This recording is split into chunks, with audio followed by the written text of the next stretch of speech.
نحمده ونصلي ونسلم على رسوله الكريم اما بعد فاعوذ بالله السميع العليم من الشيطان الرجيم من همزه ونفخه ونفثه بسم الله الرحمن الرحيم خذ من اموالهم صدقة تطهرهم وتزكيهم بها ان صلاتك سكن لهم۔ اللہ رب العالمین نبی کریم صلی اللہ علیہ وآلہ وسلم کو ارشاد فرماتے ہیں کہ آپ ان کے مالوں میں سے صدقہ لیجئے، اس کے ذریعے آپ ان کو پاک کر دیجئے، وَتُزَكِّيهِمْ بِهَا اور ان کا تزکیہ کر دیجئے، وَصَلِّ عَلَيْهِمْ اور ان کے لیے دعائے رحمت کیجئے، إِنَّ صَلَاتَكَ سَكَنٌ لَهُمْ آپ کا ان کے لیے دعائے رحمت کرنا ان کے لیے باعث تسکین ہے۔ میرے عزیز بھائیو، بات صدقے کی ہے کہ اللہ رب العالمین کے راستے میں، راہ میں جو چیز دینی چاہیے، جو چیز خرچ کرنی چاہیے، جو چیز صدقہ کرنی چاہیے، وہ چیز کس طرح کی ہونی چاہیے۔ اللہ تعالیٰ نے چوتھے سپارے کے آغاز میں فرمایا ہے لن تنالوا البر حتى تنفقوا مما تحبون، کہ تم نیکی کی جو صحیح اوپر والا درجہ ہے، جو اوپر والی حد ہے، اس کو اس وقت تک پہنچ نہیں سکتے جب تک تم رب کے راستے میں وہ چیز خرچ نہیں کرتے جس کے ساتھ تم خود محبت بڑی رکھتے ہو۔ تو اس میں بہت زیادہ واقعات ہیں۔ عبداللہ ابن عمر رضی اللہ تعالی عنہما مفسر قرآن ہیں۔ عبداللہ ابن عمر اپنے گھر کے اندر ہیں اور ایک ہفتہ ہو گیا ہے، بڑے سخت بیمار ہیں۔ اپنے خادم کو نافع رحمہ اللہ کو کہا کہ نافع جاؤ مدینہ سے کوئی ایسی چیز لے کر آؤ جو میرے جسم کو تقویت دے،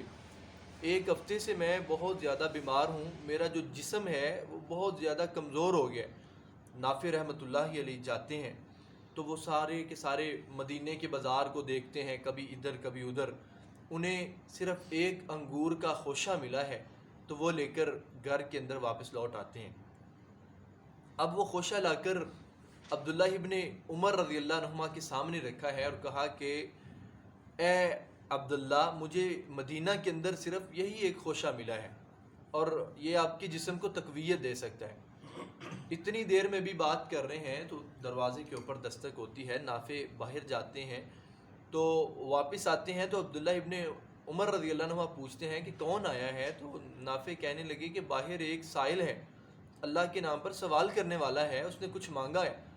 تو عبداللہ ابن عمر جو ہے نا، نافع کہتے ہیں کہ عبداللہ ابن عمر انہوں نے غور و فکر شروع کر دیا، وہ سوچنے لگے کہ ہمارے گھر میں سب سے بہترین کون سی چیز پڑی ہے جو اس سائل کو دی جائے جس نے اللہ کے نام پر سوال کیا ہے۔ تو نافع کہتے ہیں کہ سوچنے کے بعد عبداللہ ابن عمر رضی اللہ عنہما نے کہا کہ نافع، یہ جو انگوروں کا ایک خوشہ ہے نا، آپ اس کو لے جاؤ اور جا کر سائل کو دے دو۔ تو نافع کہتے ہیں میں نے کہا کہ آپ اتنے دنوں سے بیمار ہیں، آپ نے کچھ جو ہے نا، آپ کو کوئی ایسی غذا نہیں ملی جو آپ کے جسم کو تقویت دے سکے، آپ اتنے جو ہے نا کمزور ہو رہے ہیں۔ تو آگے سے انہوں نے کہا کہ اللہ تعالیٰ نے فرمایا ہے لن تنالوا البر حتى تنفقوا مما تحبون، کہ تم نیکی کی اس اعلیٰ درجے کو اس وقت تک کیسے پہنچ سکتے ہو جس سے تم کو محبت ہے، جب وہ چیز تم اللہ کے راستے میں خرچ نہیں کر دیتے۔ تو میرے عزیز بھائیو، یہ صحابہ کرام رضوان اللہ علیہ مجمعین کا طریقہ کار تھا کہ وہ اللہ کے راستے میں جو اپنے نفس کو سب سے زیادہ پسند چیز لگتی تھی اس کو ترجیح وہ اللہ کے راستے میں دیا کرتے تھے۔ اللہ تعالیٰ سے دعا ہے اللہ تعالیٰ ہمیں اس طرح کا صدقہ کرنے کی توفیق عطا فرمائے۔ وجزاکم اللہ خیر۔